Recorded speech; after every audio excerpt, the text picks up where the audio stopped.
Coach, 144 left, two great blocks simultaneously. One minute left to steal, alley-oop, Martin to Melwatch. Yeah. You know, sometimes you just feel you're fortunate to win these games because they're so tough, and that's a good team. I don't know. I mean, I just told the guys now, these guys just find ways to win. We have all year long, and I think it's a testament to our players, their resiliency. When you get in those moments, I think we all have psychological things going on as far as are we confident? Are we nervous? Do we think we're going to make a winning play? Are we nervous to make a losing play? And every individual player has that. As a coach, you're obviously trying to embody the right kind of thought processes in those situations, but I can't take credit. These guys in those moments have made big plays all year long. When the game has kind of been in the balance, we just seem to make big plays, and I think it's a testament to them. Last game, you blew me off when I asked that same question at the end of the game.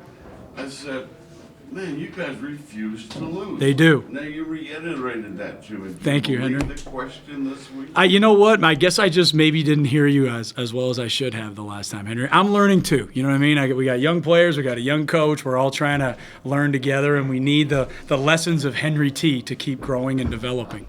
Congratulations. Thank you. Coach, how did you like Corey's aggressiveness, especially in the first half? And also, there was a moment, I think 9 minutes left, when he hit the jumper. It seemed like he smiled at you, you kind of smiled back. Yeah. Give me that moment. I think I said maybe a little remark as it left his hand, and it went in, so it was just a moment. I think a few guys kind of heard what I said. It wasn't the shot I was looking for, but God bless him, it went in. His aggressiveness, though? Yeah, I think first half, I think, he has a very good, he's a tremendous low post player. I've said that before, and sometimes he gets quick. He had, I think, 3 turnovers in the first half on just trying to make spins and trying to make plays. And I thought second half, put him in some different spots on the floor, put him at the elbow, put him diving, put him in some different areas. And I think it allowed him to kind of maybe have some better opportunities to score. And he's a very good offensive basketball player. Jaquan had some foul trouble, which doesn't happen a lot. Yep. What did you learn from playing without him? It's awesome. I think long term, it's a great thing for him individually to learn how to work through that. I mean, I sat with him at halftime saying, we've never been here before. This is the first time we've kind of been through this, him and a team. And in a weird way, I'm kind of happy that it happened because it forced everyone else to realize life does go on a little bit. And he was the loudest member on our bench. He was coaching. He was in every timeout, trying to help us win the game. And it just says a lot about his leadership that it doesn't always have to be on the court. And I thought it was just a great situation for us going forward. A little more, I guess, specific follow-up to that.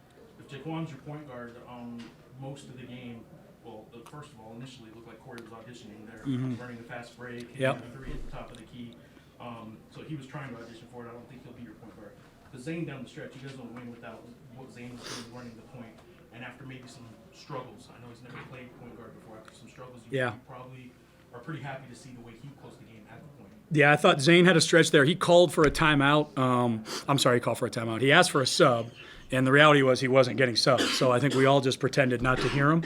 Unfortunately, it caught him a little bit there, and he rallied from that point. But that was when, unfortunately, he missed some free throws. He turned it over. He wanted to get out. He knew he was tired, but we needed him to play through it. I think it's a testament to our team that we're on the court in a really big game, and I look down at our bench, and I see Jaquan and Vance sitting on the bench.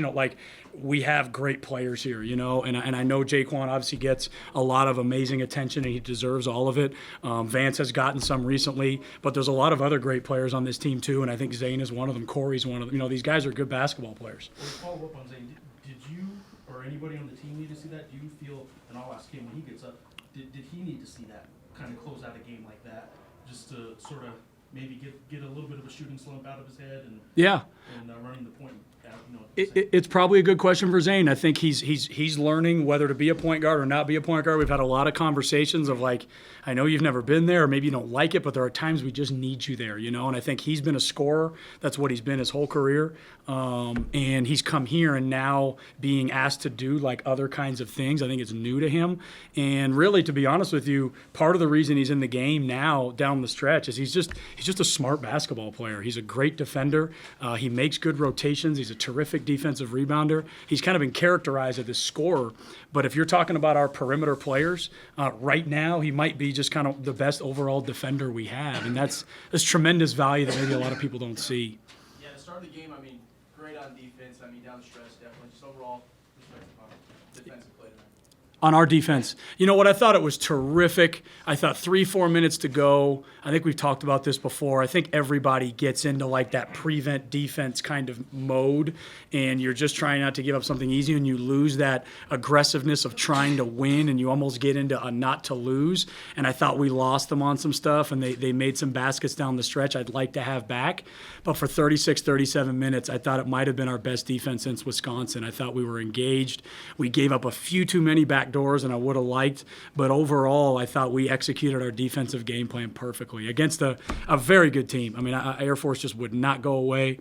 You got to tip your cap to them and the effort that they gave tonight. The three-point question's been asked a lot. Yeah. I want to get a little more specific on how you guys defended them. Because they were number 3 in the country on the three-point shot, I know you said they're good not just because of the three, but you had to do something different today against the three, didn't you? You know, we watched film before the game, and I showed them. I thought Nevada, I thought this year had done the best job I've seen on conference against them defensively, and it was really just taking away a lot of easy layups that starts to open up the floodgates. And I thought if we took away a lot of the post play and stuff around the rim, then we would just use our length and challenge our shots. We have a lot of size, and I think that's part of the advantage for us of giving threes is that, you know, we have long, athletic guys kind of challenging those shots as opposed to maybe kind of some smaller players. So again, really for us, it was really to kind of keep the ball out of the paint and then make sure we challenge those threes as best we can. And I thought it was to a T. Coach, Keith, back on the bench, and certainly he was doing a lot of celebrating, kind of getting the guys doing a lot of motivating. Just was that the plan to not play him tonight, and just what did you make of his celebrations on the bench? Yeah, I hear about his celebrations. I haven't really seen a lot of them. I see some when I'm watching film. It's really hard for me to tell someone not to enjoy things, so I'm not gonna.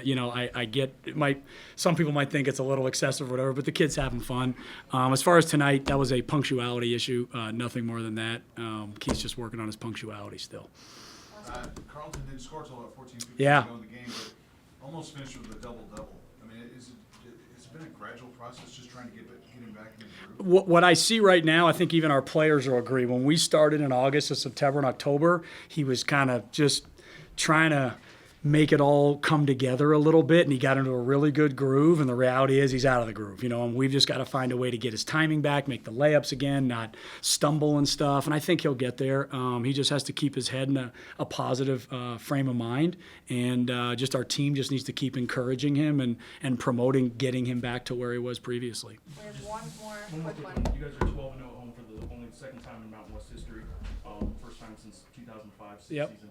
I know you've talked about the fans before. Why are you guys able to do what you're doing at home right now? And I know you're about to hit the road. What do you have to carry over on the road? Yeah, again, I think, we have boards that we all sign, and you put different things on it. At the beginning of the year, I gave them about 15 things saying, hey, what would you like us to really make our team about? And the two ones, which we talk about all the time, are staying together and enjoying the ride. And we talk about that a lot. But the next one was protect the pit.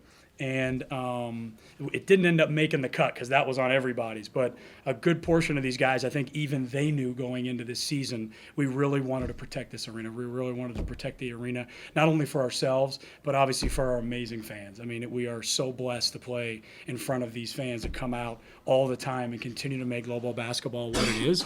And I'm just thankful we're able to kind of thank them for what they do for us. Thanks.